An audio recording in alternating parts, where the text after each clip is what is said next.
Berbuat baik, kok akunya besar ya, keakuannya. Itu sebetulnya wajar juga, itu manusiawi banget. Kenapa? Karena belum mencapai kesucian. Tetapi ingat saudara, walaupun itu wajar, walaupun itu kita bisa punya alasan belum mencapai kesucian, tapi ingat, kalau itu kita lakukan terus-menerus, kita berarti belum menjadi lebih baik. Kita berarti belum memahami makna dharma, bahwa dharma itu sebetulnya untuk mengurangi keakuan. Kita ketika berbuat baik, itu sebetulnya adalah kita bukan berbuat baik kepada dia, tetapi kita membangun karma baik untuk diri kita sendiri. Jadi sebetulnya bukan dia yang harus terima kasih sama kita, tapi kita yang harus terima kasih sama dia. Hal ini dilakukan oleh para biku, ketika para biku itu menerima pindapata, maka para bikulah yang mengucapkan terima kasih. Yang mengucapkan terima kasih adalah donaturnya. Jadi ketika dia memasukkan dana makan ke mangkok para bikunya diem. Tetapi donaturnya yang memberikan dana makan itulah yang mengucapkan terima kasih. Kenapa? Karena adanya para biku itulah dia menjadi berbuat baik. Sehingga dia kalau sudah seperti itu, dia tidak akan bisa sombong kepada para biku. Dia mengatakan, para biku, kamu kalau nggak ada aku nggak makan loh kamu. Oh, kita bisa menjawab, kita nggak makan itu biasa. Jadi artinya kita tanpa kamu nggak makan, nggak ngapa-ngapa. Oh minum sampai kenyang bisa kok kita. Nah saudara-saudara, justru ketika umat bisa berdana kepada para biku, justru dia berterima kasih karena inilah kesempatan saya berbuat baik. Nah, jadi apa yang ditanyakan oleh Bante Tejapunyo tadi adalah orang-orang yang tidak memahami bahwa sesungguhnya kebajikan itu bukan hanya untuk dia. Ini yang tadi bentuknya kebahagiaan dan kesenangan itu. Bahwa kebajikan yang kita lakukan kepada dia itu sesungguhnya adalah untuk membangun jalan hidup kita yang sendiri.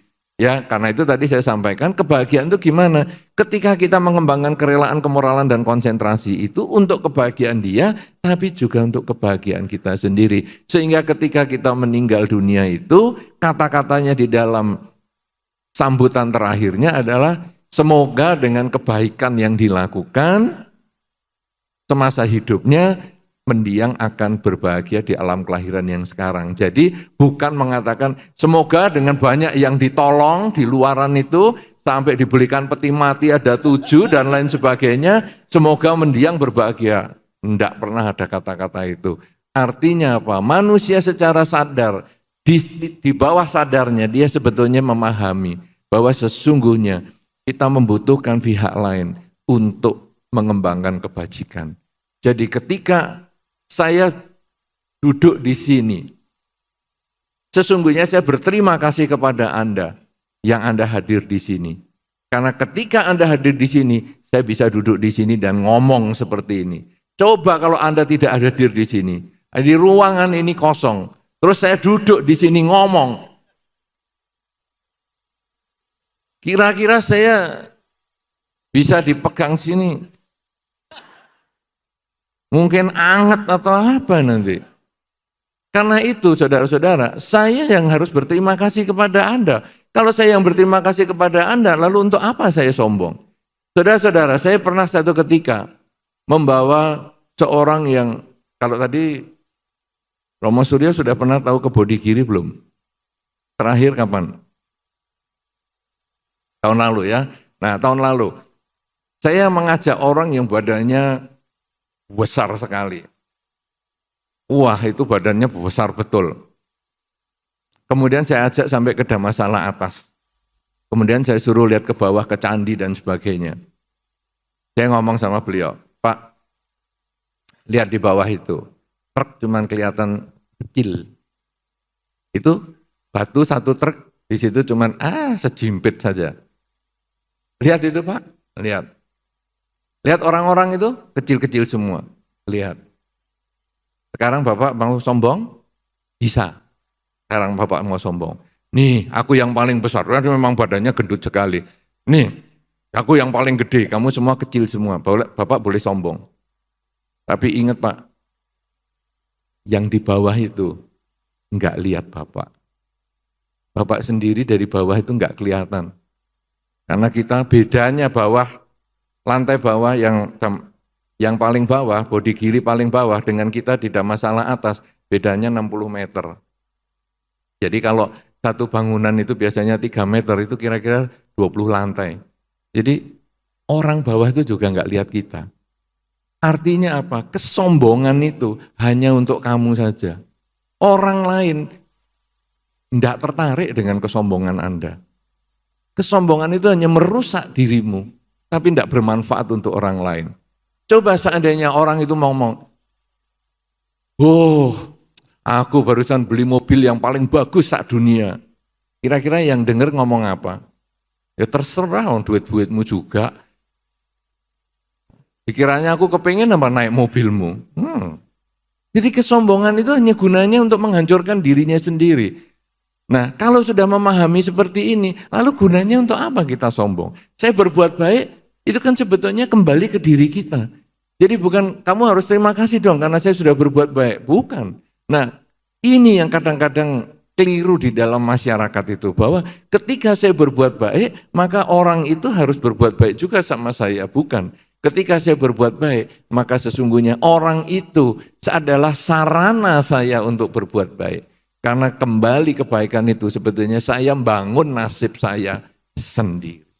Kalau sudah bisa begitu, baru kesombongannya berkurang. Tapi kalau belum bisa begitu, renungkan saja kata-kata ini. Sampai akhirnya Anda memahami bahwa sesungguhnya orang lain itu sangat berjasa untuk mengembangkan diri Anda. Bukan Anda yang berjasa untuk mereka. Walaupun orang-orang tadi, para pendiri itu membangun wihara, membangun sekolah, membangun apa saja. Kalau nggak ada yang datang, apa gunanya bangunan? Nggak ada. Tapi ada yang datang, berarti kita harus terima kasih sama yang datang. Kalau sudah terima kasih yang datang, apa gunanya kita sombong? Karena kita tanpa mereka, kita bukan apa-apa.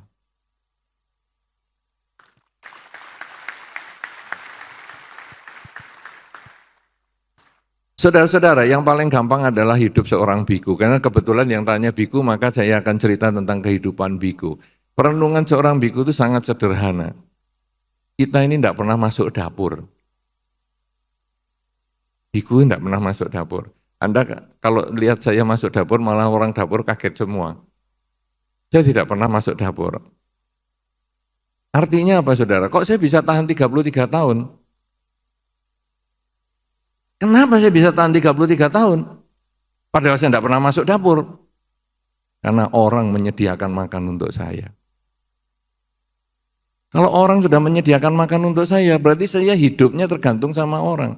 Lalu apa yang harus saya sombongkan? Tidak ada gunanya.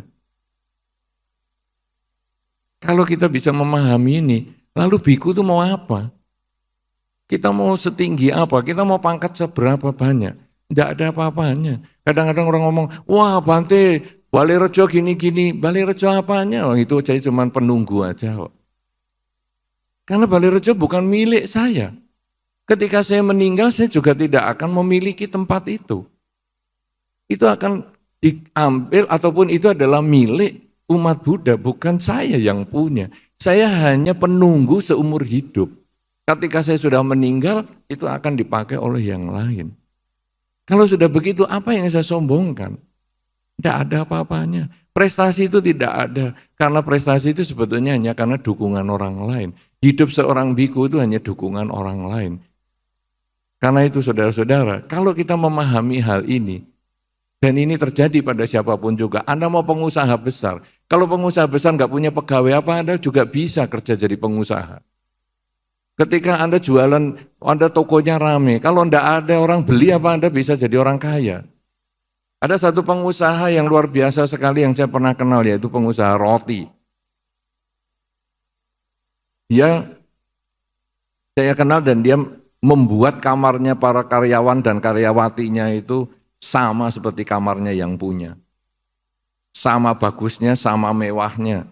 Cuman bedanya kalau yang punya itu satu kamar cuman suami istri, kalau itu satu hall isinya beberapa pegawai dengan ranjang susun. Tapi ada TV parabola, ada internet dan ada segalanya. Kemudian kalau kebetulan ada salah satu pegawai yang menikah, semua ini naik bis yang sama dengan bosnya untuk pergi ke pernikahan di desa. Saudara-saudara, saya tanya kepada bos itu, kenapa kamu menyediakan fasilitas seperti itu dan kenapa kamu kok sampai nganter para karyawan itu ke desa dengan naik bis yang sama, padahal kamu mobilnya mewah sekali. Dia mengatakan, saya ini pengusaha roti, jam 3 pagi adonan pertama sudah mulai dikerjakan. Saya masih tidur, mereka yang kerja. Mereka itulah yang membuat saya kaya seperti hari ini. Tanpa mereka, saya bukan apa-apa. Karena itu saya tidak punya hak untuk menindas mereka.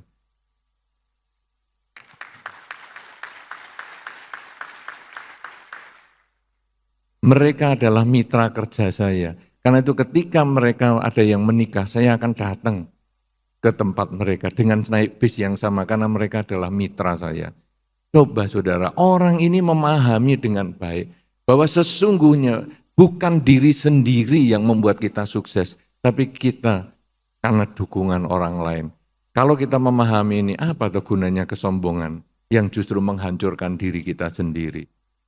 Apalagi kalau sudah mengerti tentang jenazah, Anda lalu membaca Wijaya Sutta, lalu Anda akan memahami orang yang kaya, orang yang cantik, orang yang ganteng, orang yang pandai, orang yang berpangkat, orang yang apa. Akhirnya semua itu hanya jadi jenazah. Kalau sudah akhirnya jadi jenazah yang busuk, yang dimakan ulat, dimakan cacing, yang akhirnya juga hanya menjadi tengkorak, yang akhirnya juga lapuk, dan akhirnya menjadi serbuk. Apa yang mau disombongkan? Prestasi apa yang akan disombongkan? Karena semua itu hanya proses.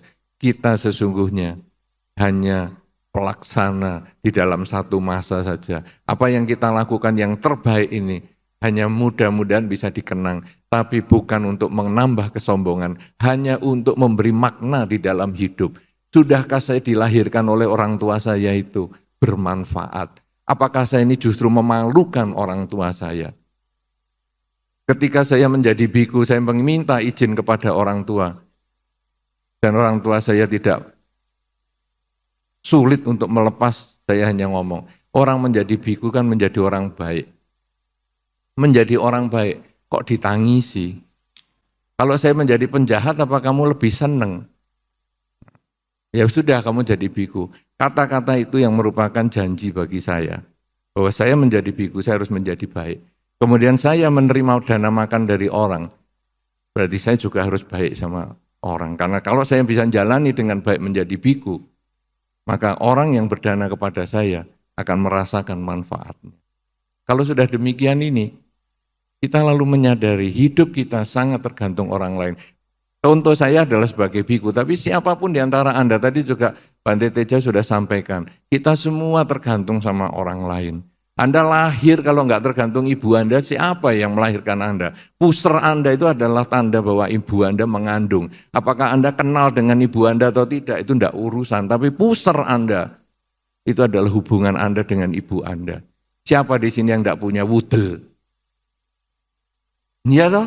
Semua punya puser, berarti semua punya ibu. Apakah Anda kenal ibu atau tidak, itu enggak pusing. Tetapi itu jasanya ibu yang sudah membuat Anda terlahir sebagai manusia. Jasanya ibu dan bapak yang membuat Anda terlahir sebagai manusia dan mengenal dharma. Kalau sudah demikian, itu mereka yang berjasa. Anda sekolah, ada gurunya.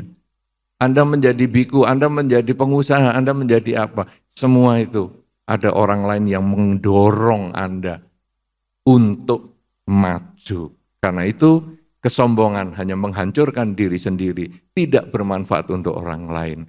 Berjuanglah terus, jadilah pelaku sejarah, tapi jangan pernah sombong, karena tidak ada manfaatnya dan itu tidak dibawa ke alam yang selanjutnya. Terima kasih. Tuhan.